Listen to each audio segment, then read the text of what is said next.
Good morning, everyone. Happy Sabbath. I'm so glad that we have this place to be able to come together and study. And this morning, before we begin, I'm going to start with a silent word of prayer. Thank you.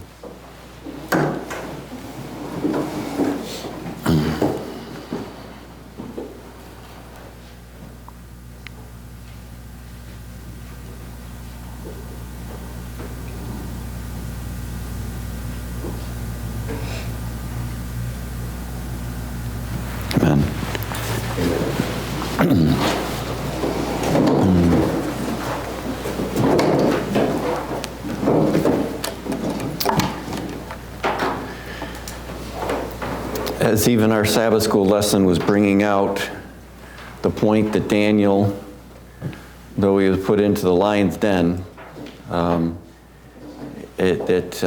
lions obviously don't feast on him at all, and that's where the children's storybooks end.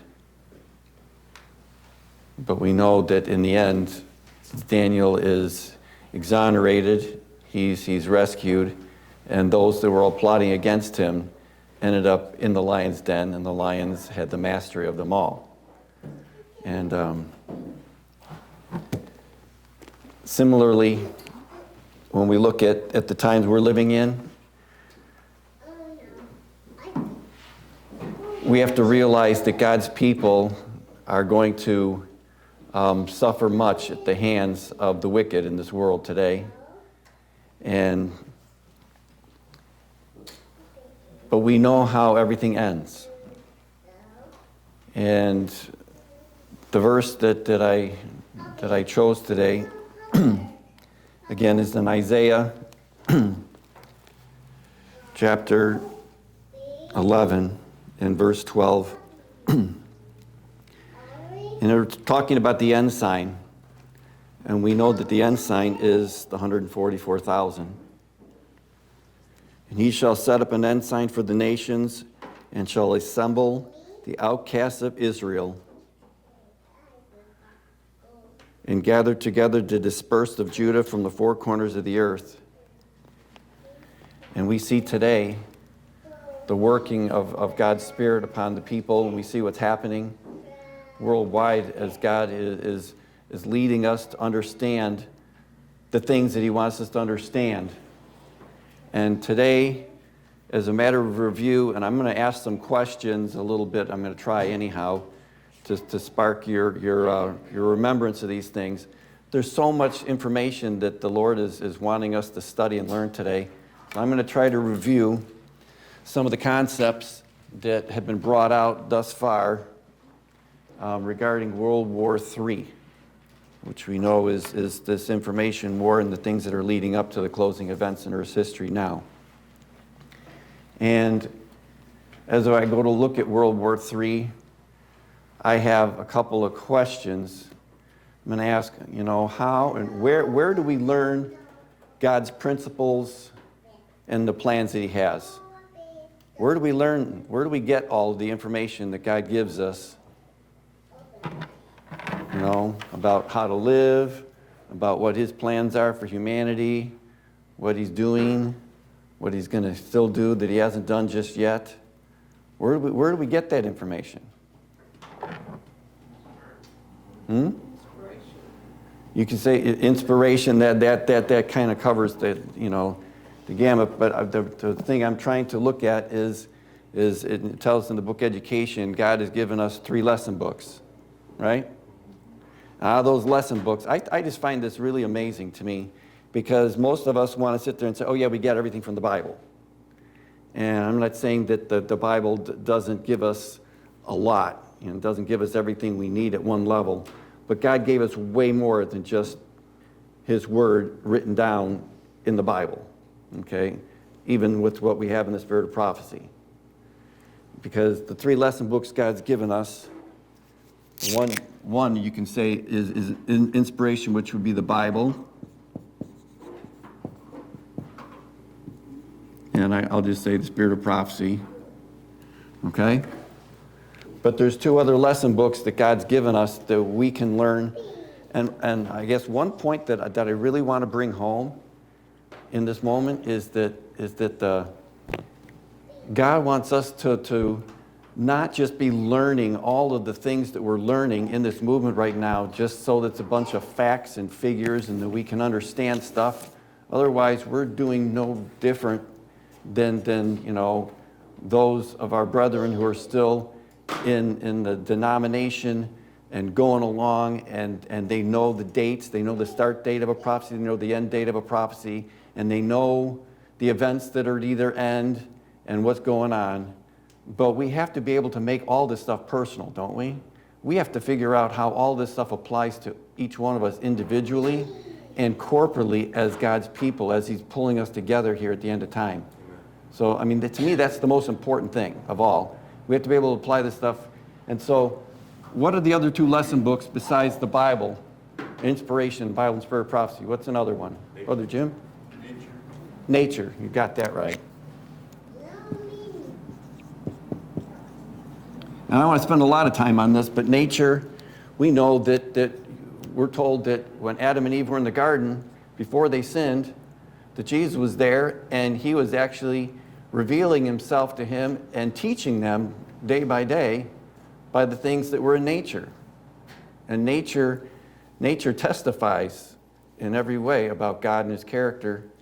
And we know nature's been altered even because of sin. So it can still teach us lessons now because now we have to deal with sin. And but that's one other. And what's the third lesson book? Does anybody recall what that one is? But the experiences of life. Life experiences, okay? So I'll write that down here first.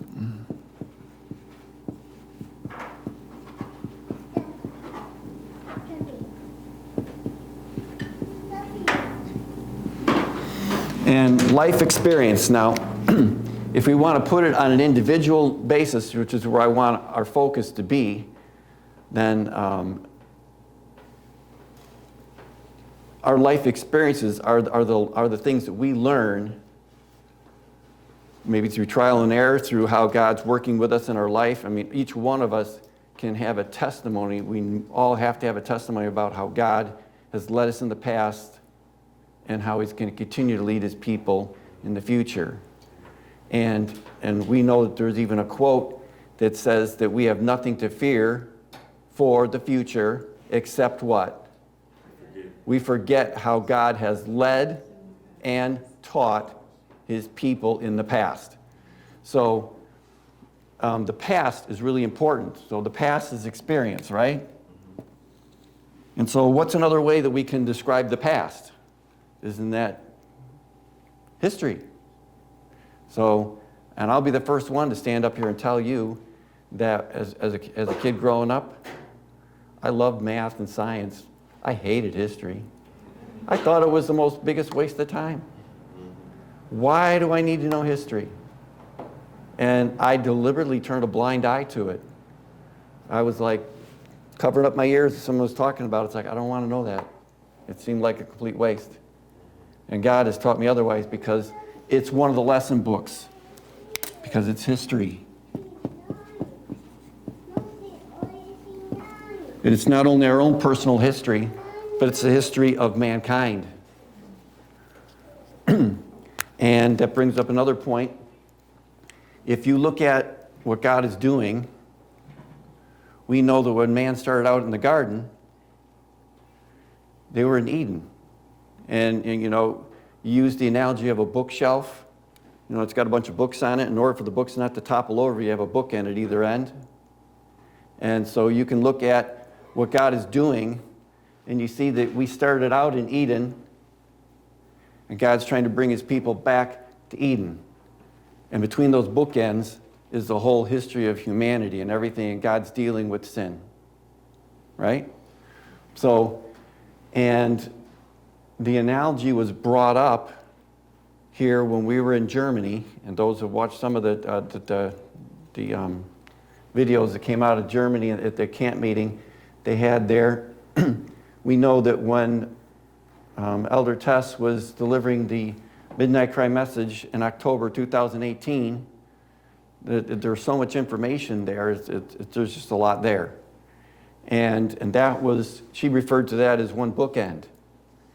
And it wasn't until we got to Germany in August of 2019 that she revealed, at that time, she was revealing some other concepts and parts of history that she felt was the other bookend that bookended the midnight cry message that God has for his people. And do you recall what that subject was that she was referring to was the bookend that was the tying together the midnight cry message? Does anybody recall that?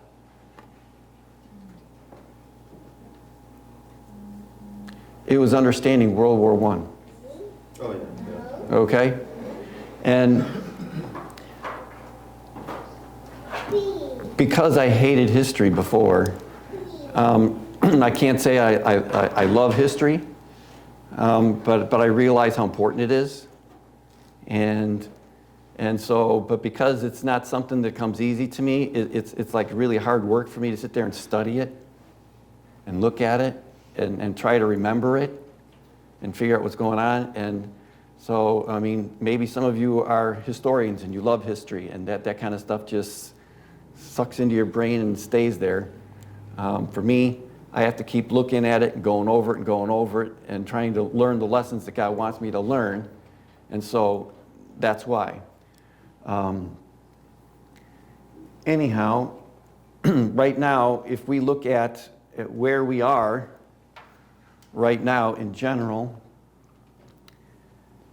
without going into some of the ideas that us in this movement, were espousing not too long ago, we have to realize that we're still living in Daniel chapter 11, verse 40.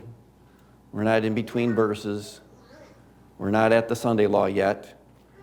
And just as a springboard, I'd like to mention in Daniel 11:40a, part A, that starts out at 1798, and we know that just prior to 1798, from 1789 to 1798, there was this ongoing war that was going on. And by the time you get to 1798, that the papacy receives a deadly wound. There is a progressive fall from 1798 until 1799, when the papacy dies. There's a death. And then we also know that a short time later, that this papal power, the King of the North, is resurrected. Okay? And similarly, if we look at Daniel 11:40, part B, which we're living in, you had this ongoing war going on here from 1945 to 1989. Call it the Cold War, right, between Russia and the United States. And yet we know by 1989, without going into a lot of details in the moment, that Russia, or the USSR, I should have said the USSR, they're the ones who received a deadly wound. And we know from there was a progressive fall, so by the time we get to 1991, the USSR ceased to exist, so it dies. But representing the King of the South there is a resurrection of the King of the South. And there's just a parallel there that I wanted to mention. And at this time, I'd like to go ahead and bring out some notes. The notes that I have are not for, you can refer to them as I ask you to. It's just a single page, and it's a summary. If I could get someone to hand these out to everybody. I think I might have enough here. Thank you.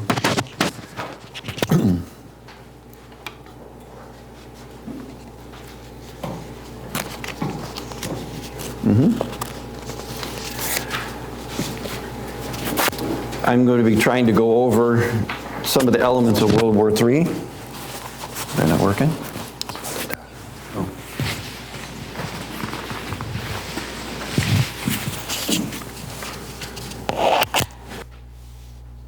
good? Okay. All right, so I'll be referring you to this handout, which is a summary of if I could get one of those back for myself. I need one too. Thank you. As we realize the other end of the bookend, that the information that came out that Elder Tess is saying is part of this Midnight Cry message that kind of brought it together and made it more of a complete whole was understanding World War I and understanding the Third Diadochi War. As you know, when the Midnight Cry message was delivered, Sister Tess was talking about the Fourth Diadochi War. And we looked at the Fourth Diadochi War because that's what led us, as we were looking at Acts 27 and 273, and we were looking at the history of that. And then 273 brought us the history of Pyrrhus. And so that led into who was Pyrrhus, and then you looked at the full life of Pyrrhus and you realized what was going on, and it tied into the tail end there of the Fourth Diadochi War. And then she made parallels with the Fourth Diadochi War with World War II. And there's very strong correlations there, just like, a hand in a glove. And those give us part of the picture about what we're facing here at the end of time. And yet it wasn't complete. It's not complete. And just as we understand that at one level, that we have, in order for us to understand the third woe in Revelation, we have to understand it's a combination of the first woe and the second woe to understand the third woe. And we know that that in order for us to understand World War III, we have to understand World War I and World War II. And similarly, World War I and World War II, just to make mention of it, we know that the same players were involved. The same people were involved in World War I as World War II. And the only difference is in between that there was a break. There was a peace that was had in between. And I'll go into that a little bit more here in a few minutes. And similarly, when you look at the Diadochi Wars, you have the Third and the Fourth Diadochi Wars. And that war is really the same war. You got the same exact people in the Third Diadochi War as the Fourth Diadochi War. And the only difference, the split between is they had the peace. They had peace of the dynasts in between the Third and the Fourth Diadochi War. Now, the Diadochi Wars, to my understanding, cover a period of how many years? Just in general, looking at it from a scriptural standpoint, the Diadochi Wars didn't begin until after the death of Alexander the Great, right? And he died in 323 BC. So you go from 323 BC and you go 22 years all the way until you get to the Battle of Ipsus. And at the Battle of Ipsus, that's when you finally get down to the four generals that are talked about in Daniel, right? So there's a 22-year period of history is basically the four Diadochi Wars. And it's because it's called the Diadochi Wars because all the Diadochs, all of the generals. And we know that there were dozens of generals to start with. And by the time you get to the end of the Second Diadochi War, the beginning of the Third Diadochi War, it's basically down to about 5 already. It's gone from dozens down to about 5. And that's where I'm gonna pick up here with you. By the way, this pattern that I show here, that there's an ongoing war, there's a deadly wound, a progressive fall, and then a resurrection. And we can see that here as it's displayed on the board. I can also see that that history is going to repeat again here at the end of time. Because if you look at from 2001, there's this ongoing war that we're having. You know, call it the information war. Actually, it was from 1989 onward, but it steps up.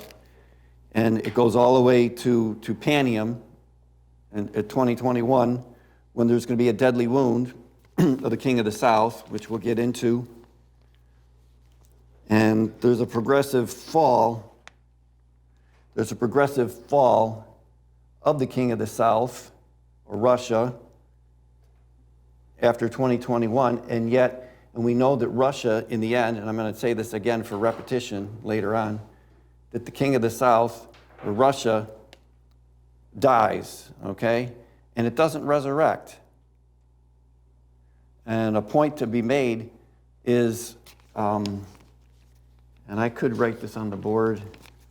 I think I should, because I'm going to write down here, right at the bottom, this thing here, because this is what it's all about.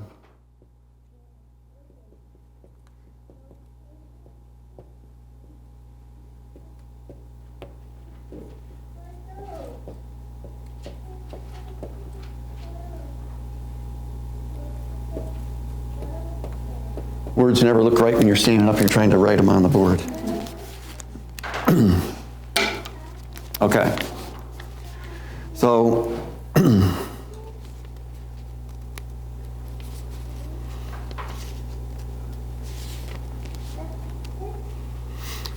now when the USSR died here, we know that they represented the King of the South, and the King of the South, there was a resurrection. And we know at the very end of time here, when the King of the South dies, or Russia dies, does it mean that Russia ceases to exist? No. What does it mean?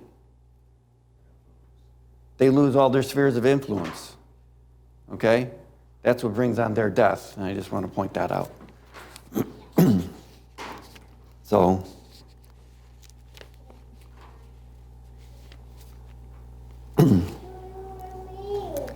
and because of this repeating history, we realize this pattern that's down here. Because of this repeat, we can actually take the battle of Panium, which is also in a different history is the battle of Beneventum, and we can actually overlay it back. We can overlay it back over 1989 if we want to.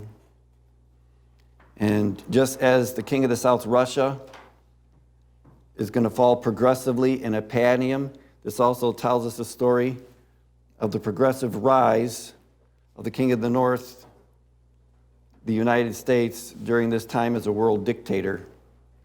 Okay? And at that point, once we get to Panium, there's because Russia, the King of the South, is now lost all of its spheres of influence, the United States is no longer restrained by anyone. So they do end up becoming the perfect unilateral power. Okay? So at one level, we can look at 2019, and if you want to look at the bottom of the sheet I gave you under our day, when you look at 2019, we've got the, I'm talking about the Battle of Raphia here, not as one individual battle, but a time period for us to understand. And we can begin, so 2019 is the beginning of this Eastern Front war of World War III. And they are fighting, the United States and Russia are fighting over spheres of influence. Okay?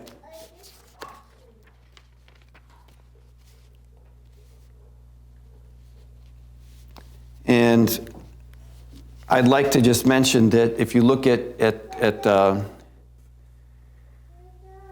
at a lot of recent history, within the last 75 years or more, you realize that between the USSR and the United States of America, or whether it's now Russia today and the United States of America, these two superpowers that are fighting it out, that, you know, because of these spheres of influence that they're going for, there's a lot of other countries on the globe that they're vying for to be allied with them, correct? And so Elder Tess brought up an example, and it was just an example of the history of what went on in Guatemala in the 1950s. And she brings out that that country was actually leaning more socialistic, you know, towards what the USSR was doing back then. And so the U.S. government actually plotted a coup to oust the leader that they had there and to place a dictator in there. The U.S. actually placed the dictator there in Guatemala who was favorable to the United States, thinking that that would solve all the problems. But as we know, that really messed up Guatemala ever since. And that's only one country. And most of the unrest that we see today with immigrants, you know, trying to leave various areas or even get into the United States have stemmed from the conflict that's between the King of the North and the King of the South, between the United States and Russia. And whether you want to talk about the wars that these global superpowers have been having since Yemen, with Yemen, Syria, Venezuela, it's all to the detriment of the people, just because they're trying to get what they want, okay? And when I say spheres of influence, it also has to do with, obviously, it has to do with power, and some of that power has to do with resources, okay, and material things that they want. We were talking about covetousness and how that's the root of all sin, and that was the first sin that Lucifer had. Ties together with all that. So, as we know, World War II ties in with the Fourth Diadochi War, but it does not give us the history of World War I. And we need to combine World War I and World War II in order to get a more complete picture. So, and if we're going to look at World War I, as we are, we're also going to take some time and look at the Third Diadochi War, because the Third Diadochi War and World War I actually give us a lot more information. And one of the things that used to be real confusing to me is when you look at one line of history and we try to use that and compare it to today, and then we would look at you know, another line of history, and you try to overlay it, and you try to make everything fit everything all at once. It doesn't work that way. So there's, what I guess I'm trying to say is that from each of these lines of history, there are major events, activities that take place, and some of those activities we can see, and when you superimpose all of them on top of each other, you're able to see a fuller picture, but it doesn't mean you have to take all of them and cram everything, every element of every one of them into one picture. That makes sense? So I thought I'd mention that because it's confusing. So I already mentioned that the Third Diadochi War and the Fourth Diadochi War, you got the same players, you got the same people.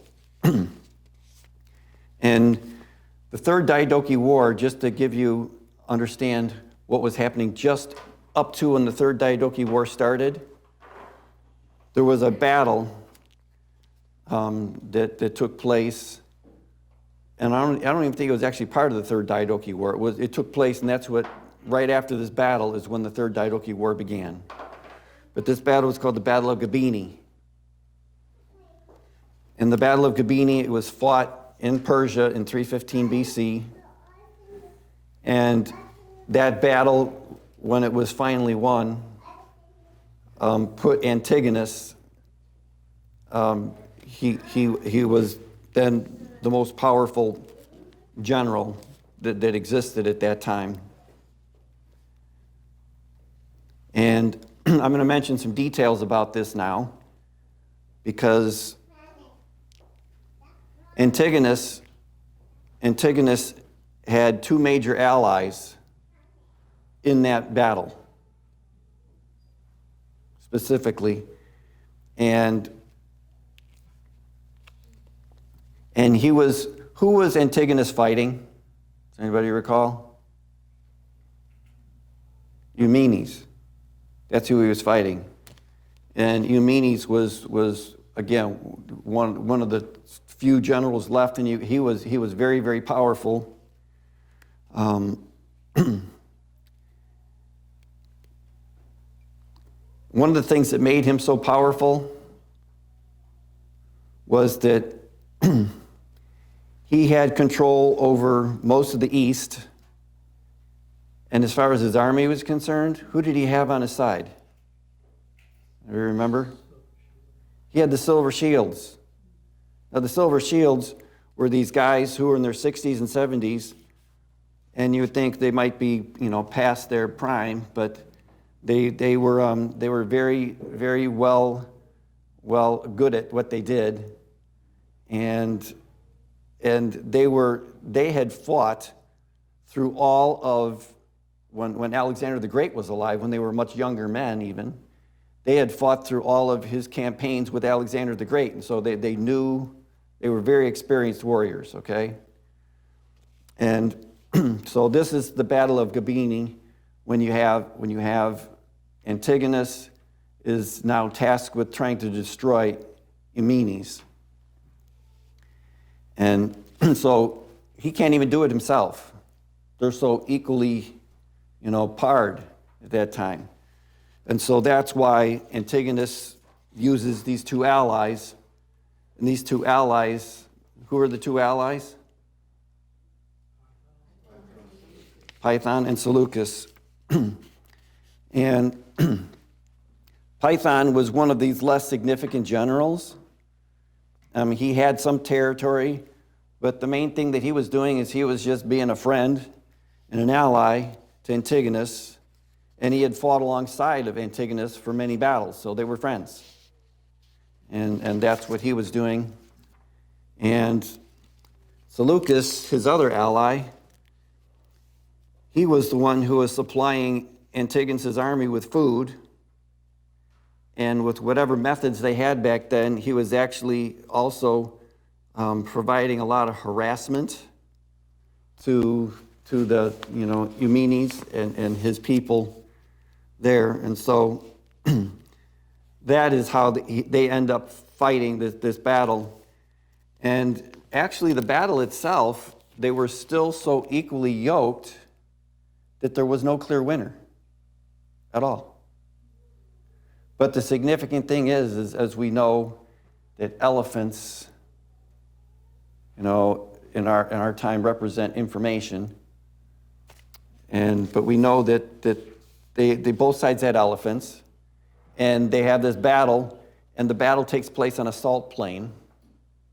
And so as they send their elephants in, their first things to come in, so much dust is created in that skirmish that neither side can see each other. And in that moment, Antigonus has this brainy idea. He decides he's going to take some of his men and flank all the way around the side and go way around the backside, and he attacks the people in the back who aren't very fortified. Do you remember who was in the back? Who was who was all the way behind the battle lines, way in the background? Who was back there? All the families and the wealth, all the booty that they had collected, everything that the silver shields had collected in their lifetime was with them there. And so when Antigonus goes back around behind there, he goes and he actually takes and seizes control of their families and all their wealth and their things. And so when this battle is being fought, there's no clear winner. And yet when it's all said and done, these silver shields have lost their families. They lost everything they spent their lifetime fighting for. And so they go to Antigonus and they say, hey, we want our families back. We want our belongings back. And so they make a deal with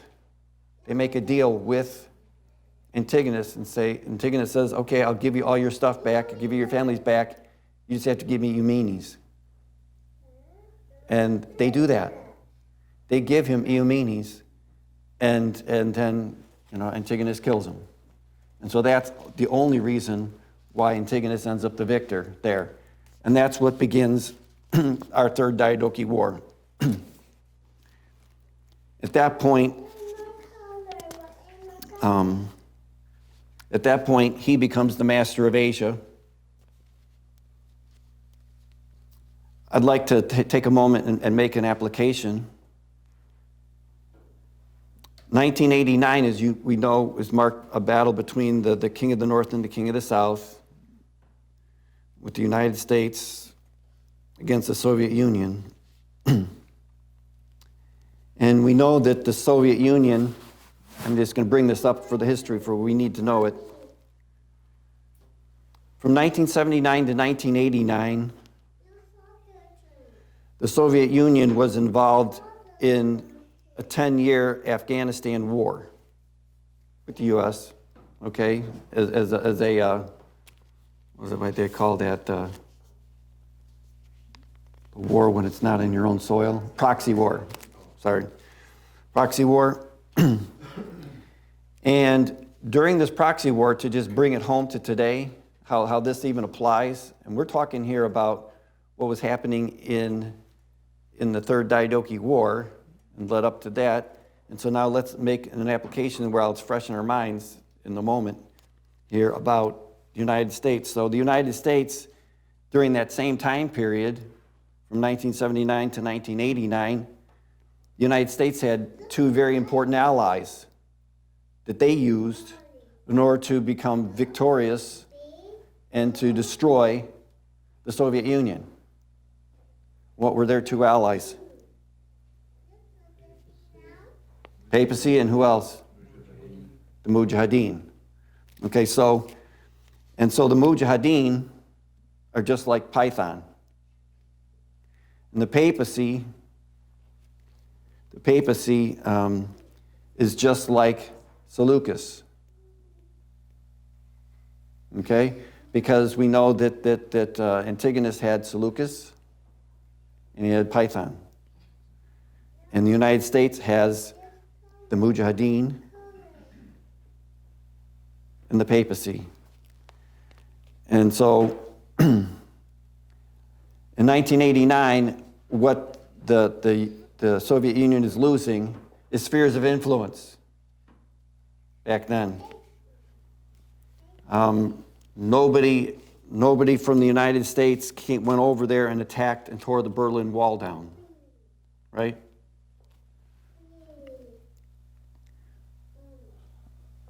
Who brought the Berlin Wall down anyway?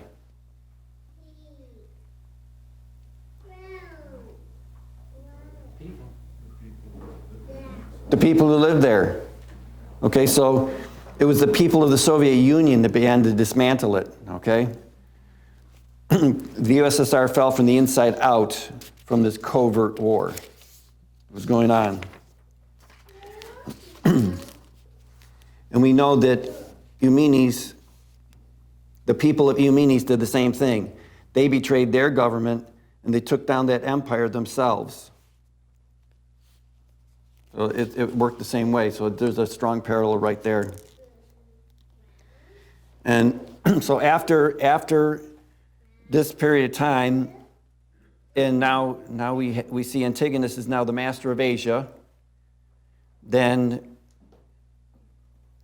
he starts to grow and amass much more strength, because now he's taken over Eumenes and all his power and control. And so at this point, Antigonus just sees himself as the superpower, that he can do anything he wants. And so he starts eliminating those people who he sees as threats, even if they're small threats. He just gets rid of all the threats. And so he begins killing everyone. And one of the people that he decides to kill is Python. Now, Python was his friend.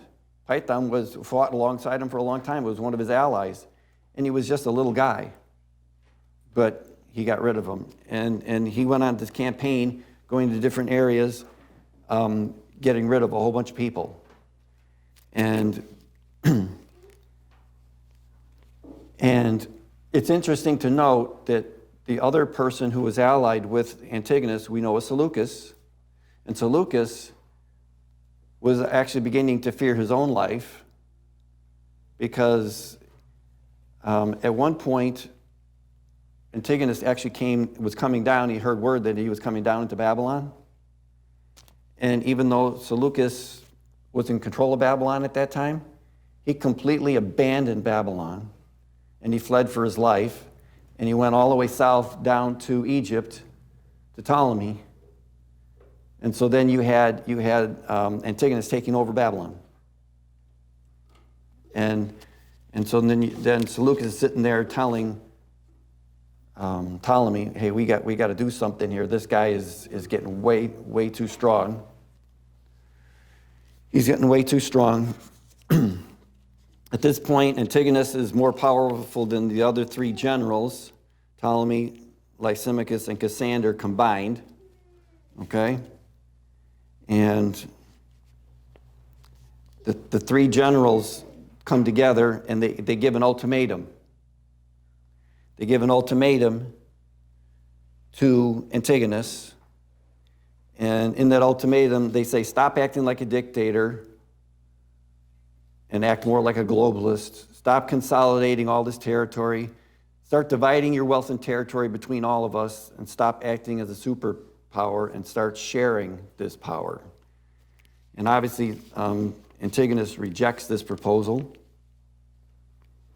And the way he does it is he starts attacking the spheres of influence of Ptolemy, which is Col Syria, Israel, the Gaza Strip, and all those areas back then.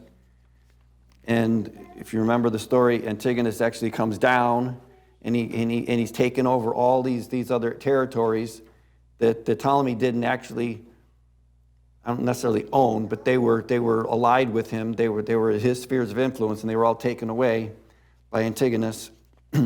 Antigonus, after he does this, he goes all the way down to Egypt, but he doesn't actually decide that he doesn't want to wrestle with Ptolemy directly.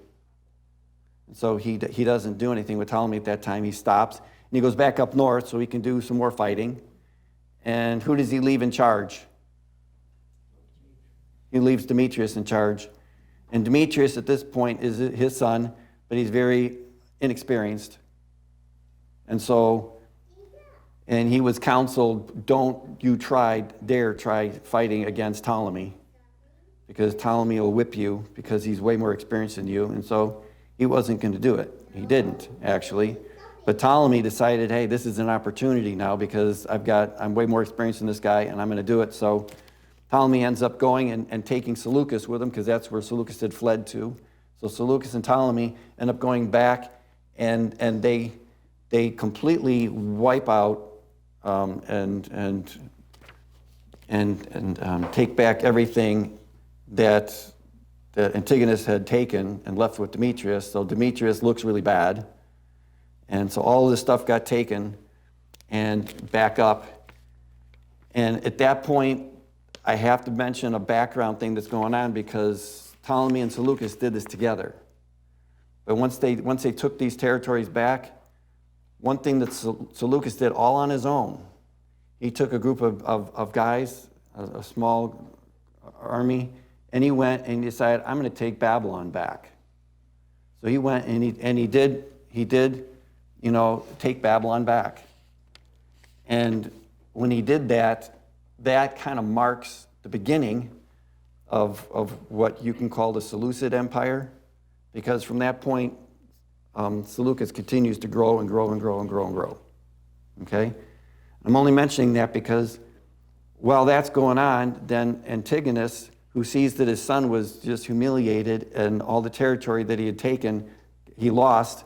And so Antigonus comes back down again with his son, and they take back everything that they already had the first time, but got taken away, and they take it back again. So you see this seesawing going back and forth with these spheres of influence. Okay?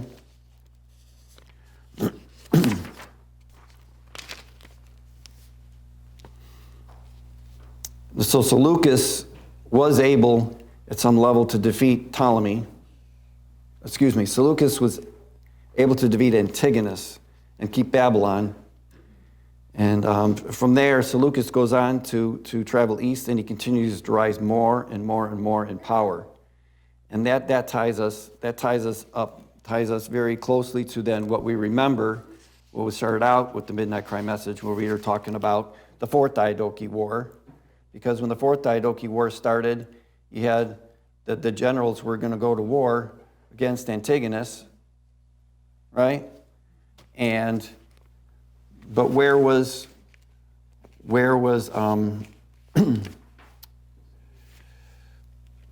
Seleucus wasn't there to start with. And if I go back here to stay on target here,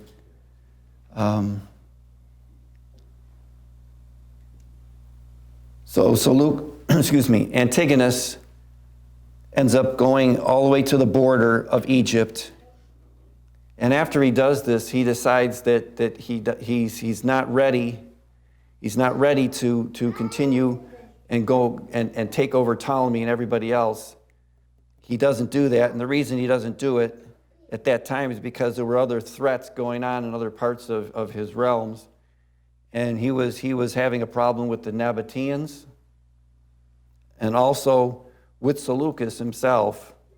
So that's why Antigonus, when he comes back and he retakes everything again that Demetrius lost, and he takes it all again, he doesn't go all the way into Egypt. And that's an important point. And so then there's this peace treaty that they had, and that basically ends the Third Diadochi War. In between the Third and Fourth Diadochi War, they have this peace of the dynasts, where they both realize they're equal in power, Antigonus versus all the other generals. And so he makes peace there temporarily, and that's the only thing that divides the Third Diadochi War from the Fourth Diadochi War. It's all the same people. They just had this little break in them at the end here. But one thing that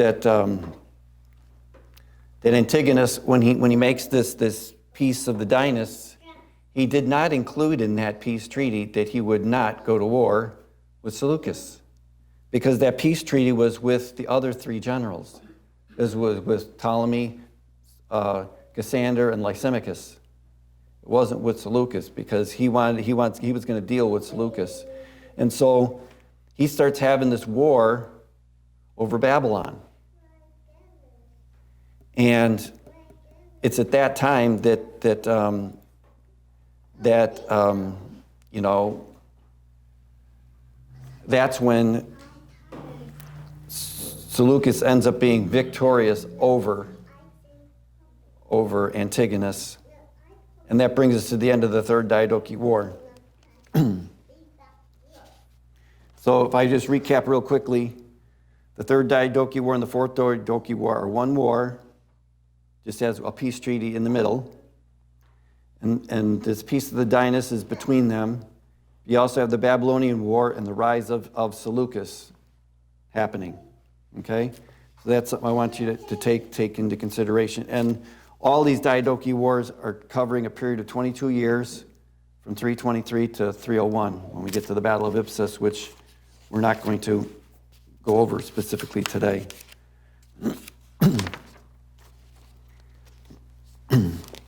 So if we turn our focus to World War I, I'm going to quickly go through World War I.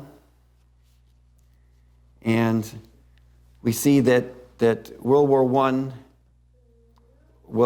there was a lot of factors involved, but the main factor, one of the prime factors, was there was tension between Austria-Hungary and Serbia. And there was one event that took place, and it was over Bosnia. It was known as the Bosnian Crisis. And Austria-Hungary was working with Germany. And Bosnia was one of these Slavic states that there was this crisis over, but let me put it this way.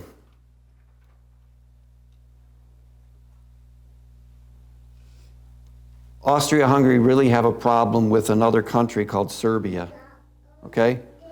And Serbia is this little country, but they're very ambitious, and they want to unite all the other Slavic territories all together in one, okay? And one of those Slavic territories they want to unite all together with is with Bosnia. But there's a reason why they wanted Bosnia more than anything, and it was because they had a financial interest in Bosnia. It wasn't just because they were just other, ethnic groups that were similar to themselves. So what ends up happening, the reason why you have this happen is in the Bosnian crisis, Austria-Hungary steps in and they take over Bosnia and they make it part of their empire. And that really angered, a lot of the Slavic people. And Serbia wanted to be able to unite all these people together, and they were looking for help from Russia because they were allied with Russia. And we know that Austria-Hungary was allied with Germany.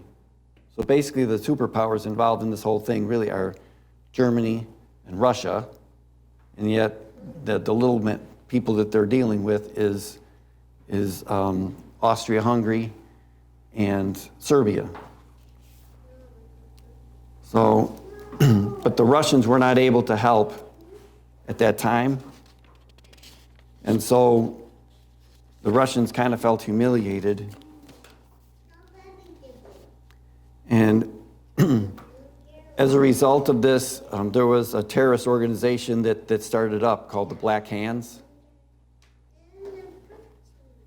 And this Black Hands terrorist group decided they were going to strike in 1914 and assassinate Archduke Franz Ferdinand, which they do. And this is known as the immediate cause of the World War I.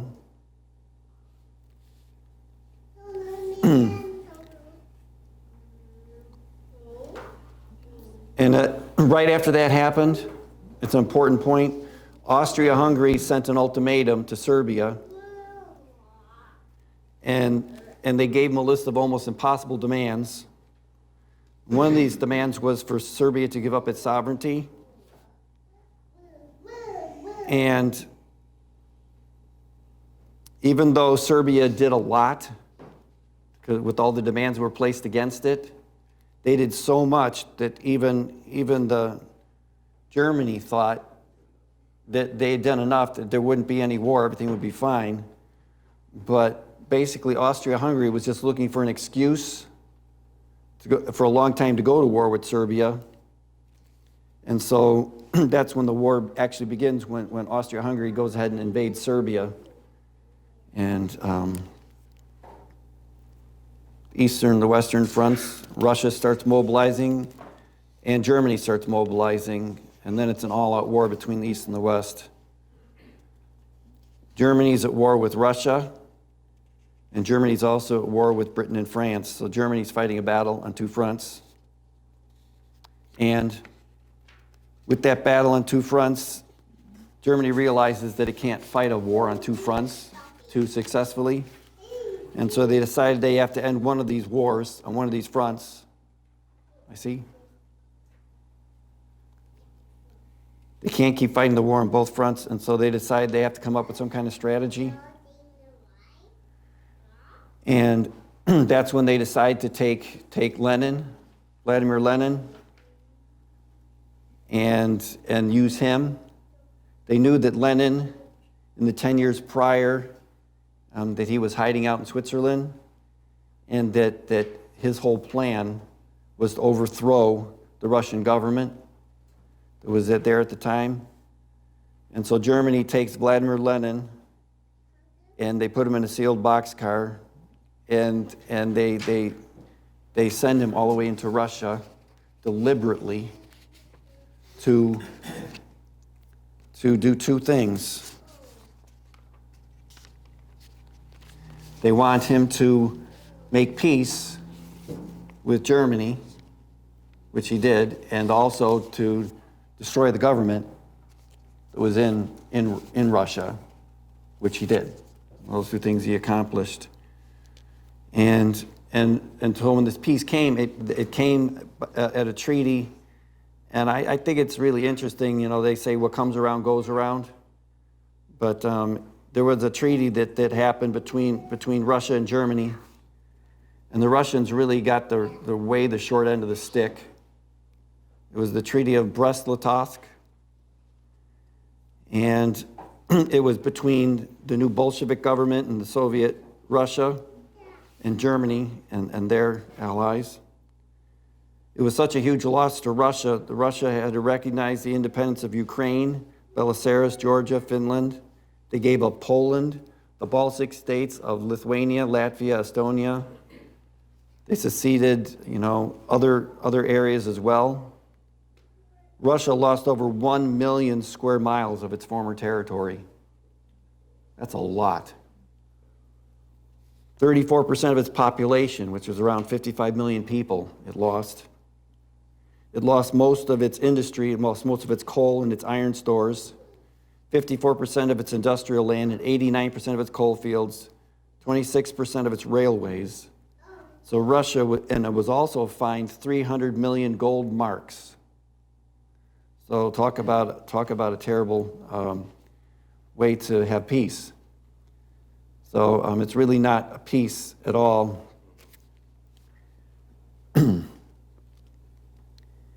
And interestingly,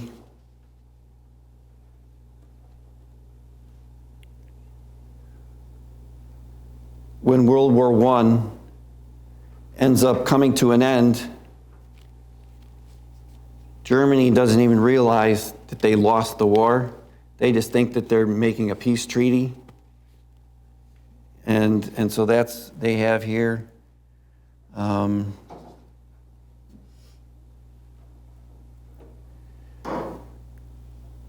This Armistice Day, November 11th, 1918. Germany doesn't realize how badly it's lost the war at this point. But at the Treaty of Versailles, what ends up happening, and this is why I say what comes around goes around, during that treaty,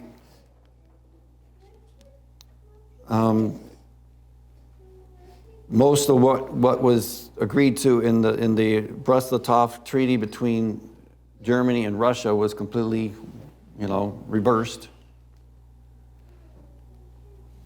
And at the Treaty of Versailles,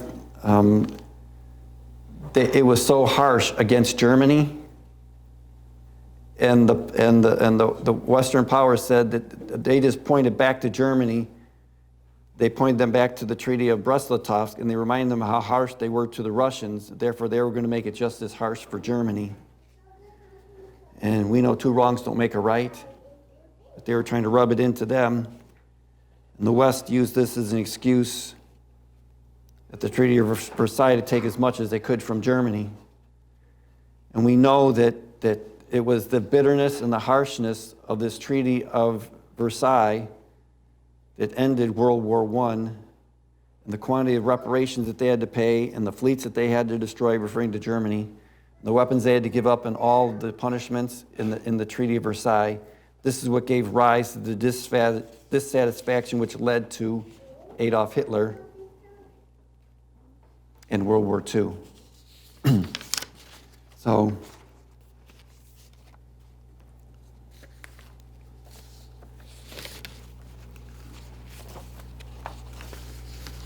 it's not good when you get to the punchline of your sermon and you're out of time. There's an awful lot of information that's here, and I hope this page I gave you actually lines things up and makes it easy for you to understand that the timing of things.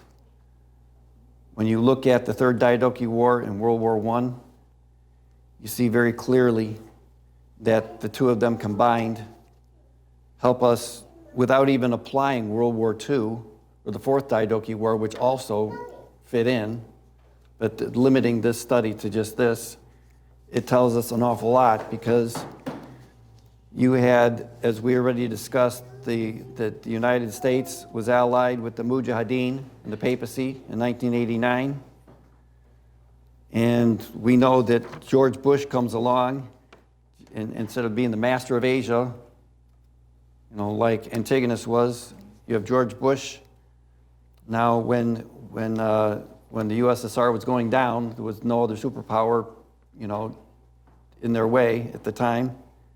And so George Bush gives this famous speech about this new world order, that they were going to be this, global policeman and be in charge. And so as a result of that, and this speech, by the way,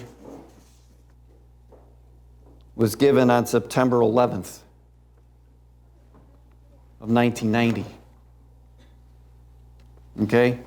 I find that interesting because even though there's no proof of it, when Al-Qaeda, which ties back into what was going on in World War I with the Black Hands, the terrorist organization, they decided they were going to strike, and they chose 9/11 as the date, and they chose to go after the United States.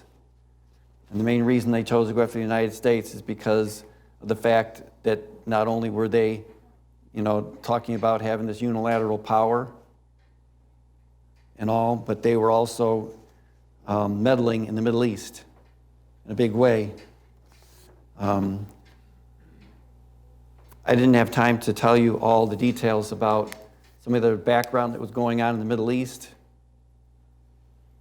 but there is, just like you could take your hand and stick it in a glove, I'm just telling you, when you look at it, you actually spend the time to look at the history, you see that the things that are going on in our day that have been going on under our noses for the last 20, 30, even 40 years, what's going on, it's already happened. History's repeating over and over and over. And I find it incredible how the Lord, people are looking for a thus saith the Lord, right? Well, we know that He's going to teach us His principles and His plans for mankind, and He doesn't just use the Bible. He uses nature, and He uses history and life's experiences, and part of the reason why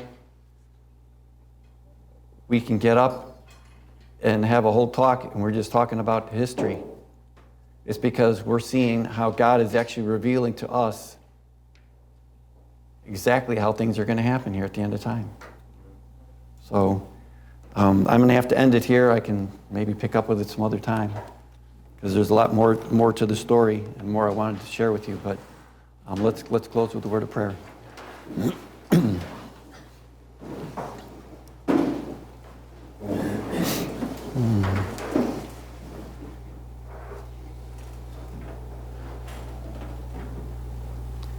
Dear Heavenly Father, Lord, we come before you as your dear children. We know that we need you for everything. And Lord, we know that you're revealing your plan for us through not only the Bible and the Spirit of prophecy, but through nature and through life experiences and the history that mankind has gone through. And Lord, I just thank you for coding things and making it so that you can actually show us and teach us. Help us to be faithful to the methodology that you have taught us to use to keep us on course, to keep us understanding the correct way to view history and the Bible. Help us to see the parable nature of your word. Help us to see the patterns you want us to see. And help us to be faithful to those patterns, because knowing that you are the same yesterday, today, and forever, and you don't change. And it's for this that we find great peace. We look forward to the day that you are going to bring all of this to a completion. And Lord, we see you raising up the 144,000. We see you bringing things to a close on this planet. We ask that you will help each one of us individually to understand how critical time is, how critical it is that we understand that we need to learn these things so that we can actually teach them to other people. Lord, without your divine help, we can't do it. So please help us individually. Help us wherever we are in our studies to learn these things and know in our hearts that you have the end result in mind, and that you will get all of us there. And I ask all this in Jesus' holy name. Amen.